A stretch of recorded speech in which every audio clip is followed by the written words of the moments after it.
What is up, gamers?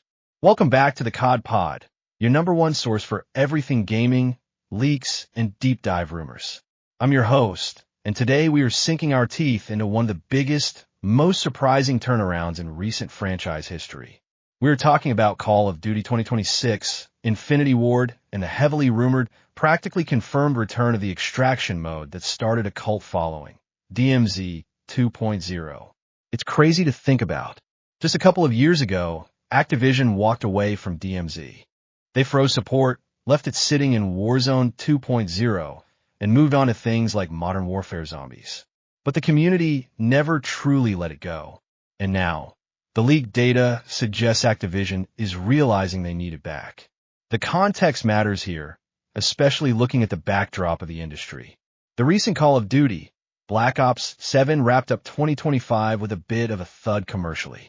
According to reports from Circana, dollar sales were at a franchise low since 2008, and it actually got outsold by Battlefield 6 in a calendar year. That's a massive wake-up call for Activision. So Infinity Ward is stepping back up to the plate under new co-studio heads Mark Grigsby and Jack O'Hara.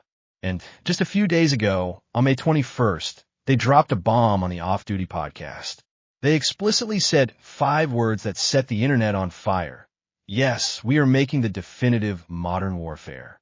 While they didn't officially name it Modern Warfare 4 yet, all signs point to it. But what's getting tactical players incredibly excited is what data miners and leakers like the Ghost of Hope have uncovered regarding its secondary mode, DMZ 2.0.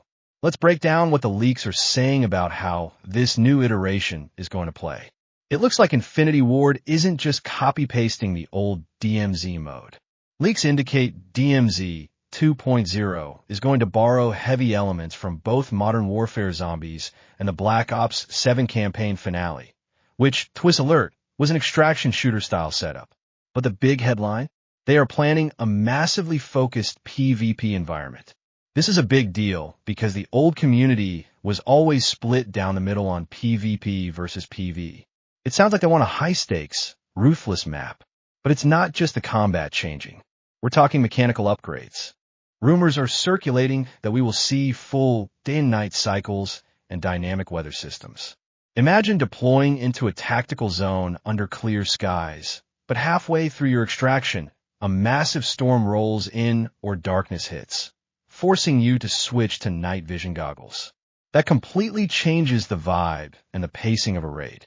And speaking of the environment, let's talk about the setting and the hidden story twist that's got the narrative community buzzing. Everyone hears DMZ and Modern Warfare and immediately thinks of the real-world Korean demilitarized zone at the 38th parallel. And the leaks do show a massive conflict involving Vladimir Makarov turning North Korea into a proxy state to kickstart World War III.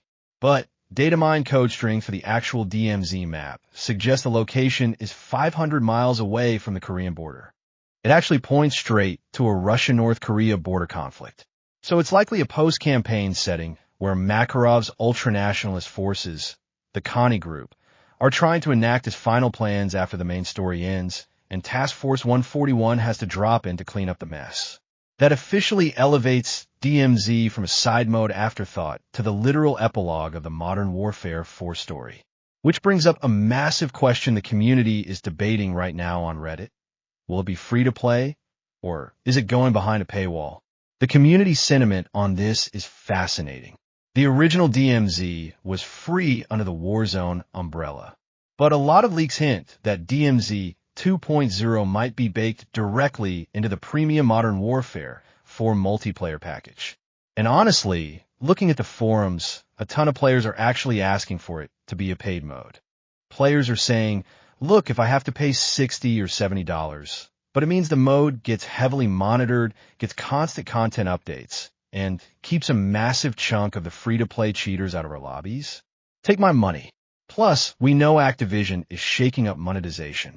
They've already confirmed Call of Duty 2026 won't be on Game Pass at launch, and they're completely dropping the PS4 and Xbox One generations.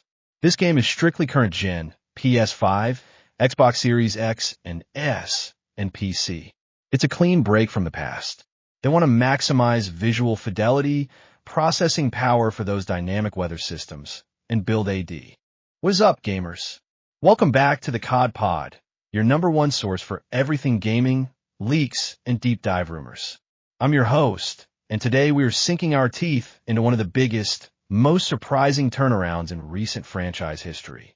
We are talking about Call of Duty 2026, Infinity Ward, and the heavily rumored, practically confirmed return of the extraction mode that started a cult following.